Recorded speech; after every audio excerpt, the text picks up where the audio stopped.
जहाँ पे आप हेडिंग बनाएंगे इंट्रोडक्शन की, यहाँ से लेके यहाँ तक याद करेंगे। उसके बाद आप हेडिंग यहाँ से बनाएंगे इटालियन साइंटिस्ट की। उसके बाद यहाँ पे एग्जाम्पल्स की हेडिंग बनाएंगे। उसके बाद increasing number of reactant species की हेडिंग बनाएंगे आप। यहाँ मास रेशियो की हेडिंग बनेगी। यहाँ पे further explanation with Avogadro number आप हेडिंग बनाओगे। यहाँ पे एवोगैड्रो नंबर की हेडिंग भी दोगे, सिंबल की हेडिंग भी दोगे, साइंटिस्ट की हेडिंग भी देंगे। यहाँ पे साइंटिस्ट की हेडिंग भी देंगे, यहाँ पे एवोगैड्रो नंबर की हेडिंग देंगे, यहाँ पे सिंबल की हेडिंग देंगे। ये कैपिटल एन है और बड़ा लिखेंगे, और ये भी नीचे कैपिटल एन है, लेकिन यहाँ पे ये छोटे लिखेंगे सबस्क्रिप्ट के तौर पे। असल में यहाँ पे अब एवोगैड्रो नंबर लगने लगा। एक बार देखनी है, ये चीज़ याद रखनी है, ये लॉन्ग क्वेश्चन में भी आ सकता है। जी अस्सलाम वालेकुम, क्या हाल चाल है? उम्मीद है खैरियत से होंगे। आज हम स्टार्ट करेंगे एवोगैड्रो नंबर। पानी के एक गिलास के अंदर कितने नंबर ऑफ पार्टिकल्स हैं आपको नहीं पता, आप काउंट ही नहीं कर सकते।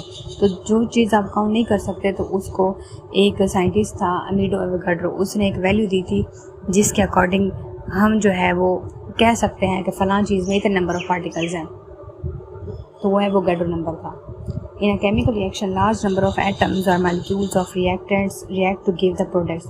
अब हम केमिकल रिएक्शन होता है तो उसमें काफ़ी सारे एटम्स और मॉलिक्यूल्स मिल के रिएक्ट करते हैं और प्रोडक्ट्स बनते हैं। We would very much like to know the mass. अब हमें मास फाइंड आउट करना है। अब ये जो रिएक्टेंट से जो रिएक्ट कर रहे हैं, अब हमें इनका मास नहीं पता, तो हम मास फाइंड आउट करना चाहते हैं।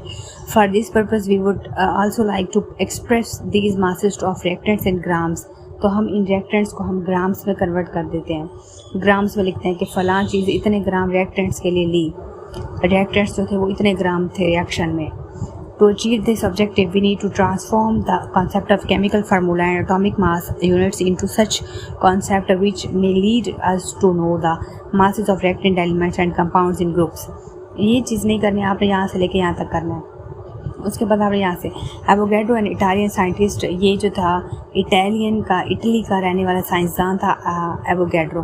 अच्छा, यहाँ पे MCQs आ सकता है, शॉर्ट क्वेश्चन आ सकता है। Italian scientist help us to understand this objective in the following way. Let's consider the following reactions in which 2 atoms of carbon react with 1 molecule of oxygen. Molecule है 1 molecule है। अब यहाँ पे oxygen का formula है O2 और यहाँ पे O2 है एक मॉलिक्यूल है, और जहाँ पे कार्बन है C उसका सिंबल है, और यहाँ पे 2 मोल हैं कार्बन के। जो पीछे रकम लिखी हुई ना वो मोल्स के लिए, यहाँ इधर नहीं लिखी हुई, तो इसलिए मोल्स इसके एक ही है बस।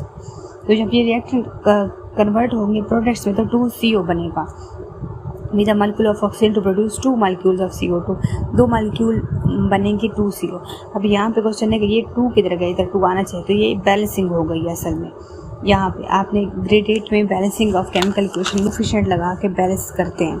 जहाँ पे देखें, since it not possible to account for the masses of the individual atoms और मॉलिक्यूल्स, हम अलग, ये पॉसिबल है ही नहीं कि हम अलग अलग एटम के मास देख सकें, because these are very small particles, क्योंकि पार्टिकल्स बहुत छोटे होते हैं। We increase the number of reactant species as written. अब फॉर एग्जांपल हम सपोज कर लेते हैं रिएक्टेंट स्पीशीज जो है उसके मॉलिक्यूल्स की तादाद बढ़ा देते हैं, मल्टीप्लाई कर देते हैं। अब 100 एटम है कार्बन के, तो यहाँ पे 2 है कार्बन, तो यहाँ 2 से मल्टीप्लाई करेंगे। ऑक्सीजन का 1 है, तो इसके 100 मॉलिक्यूल्स हैं, इसको फिर मल्टीप्लाई करेंगे। और यहाँ पे 2CO है, अब इस 2 को फिर मल्टीप्लाई करेंगे 100, तो अब हमारे पास देखिए 2 मल्टीप्लाई बाय 10,000, फिर ये, तो अब यहाँ पे अगर हम 100 को मल्टीप्लाई करेंगे 200, तो ये 200 आइटम्स हो जाएंगे। 100 को मल्टीप्लाई करेंगे, यहाँ तो मल्टीप्लाई नहीं कर सकते, यहाँ पे करें तो यहाँ पे भी 200 मॉलिक्यूल कार्बन मोनोऑक्साइड के बनते हैं। तो फर्दर इसको फिर मज़ीद अगर हम 1000 या 10,000 ले जाए तो फिर इससे और ज़्यादा तादाद बढ़ जाती है। लेकिन जहाँ पे एक फ़र्क है कि यहाँ मोल रेशो वही की वही रहेगी, कांस्टेंट रहेगी, चेंज नहीं होगी। ये भी 10,000, फिर ये भी 10,000। तो हम अब इसके ज़रा रिएक्टेंट्स की और प्रोडक्ट्स की तादाद बढ़ा के देखते हैं कि कोई फ़र्क पड़ता है। Increasing the number of reactants atoms और molecules will not change the ratio in which these are reactants are being produce. अब जितने भी मर्जी आप रिएक्टेंट्स प्रोडक्ट्स की तादाद बढ़ा दें, मल्टीप्लाई कर लें, इनको 100 आइटम्स दे दें, तो 100 आइटम्स के साथ मल्टीप्लाई कर दें, तो भी मोल रेशियो पे कोई फ़र्क नहीं पड़ेगा। Increasing the number of reactants atoms और molecules will not change ratio, reactants are being formed. Increasing the number of reactant species, however, has not solved the problem because this number is still very small. अगर हम reactant species को भी बढ़ा दें, मतलब क्या है कि अगर हम इनको बढ़ा भी दें इनकी नंबरिंग तो कोई फ़र्क नहीं पड़ेगा, क्योंकि अभी भी ये स्मॉल है। We should increase the number to such value whereby it convenient to us for calculate their masses. अब इनको नंबर को मज़ीद बढ़ा कर देखते हैं। अब असल में यहाँ पे अब एवोगैड्रो नंबर लगने लगा है। यहाँ पे 2 कार्बन है, यहाँ पे O2 है और यहाँ 2CO है।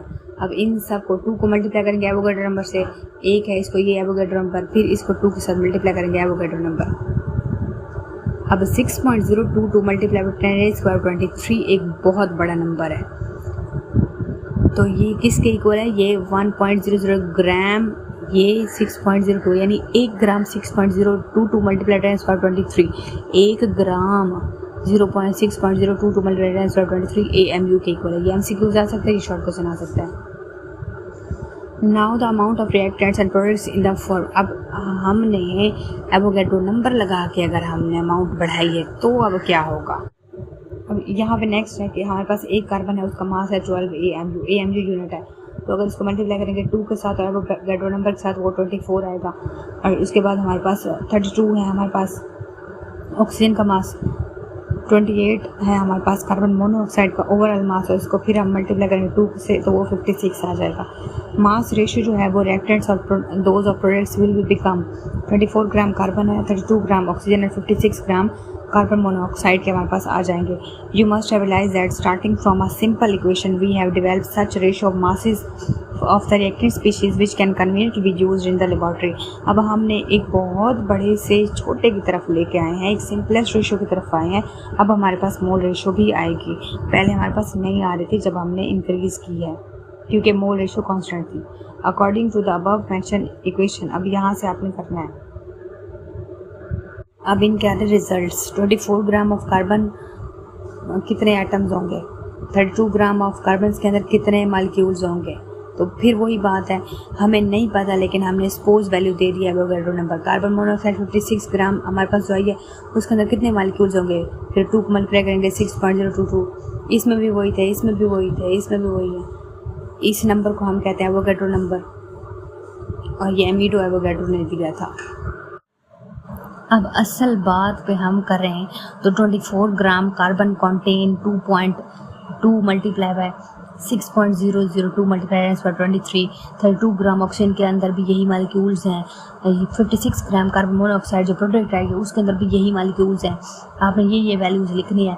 उसके बाद ये जो वैल्यू है इसको हम एवोगैड्रो नंबर कहते हैं, और इसको इटालियन केमिस्ट एमिडो एवोगैड्रो ने ये नाम दिया था, और इसका यूनिट 1 मोल है, और इसको रिप्रेजेंट करते हैं Na से।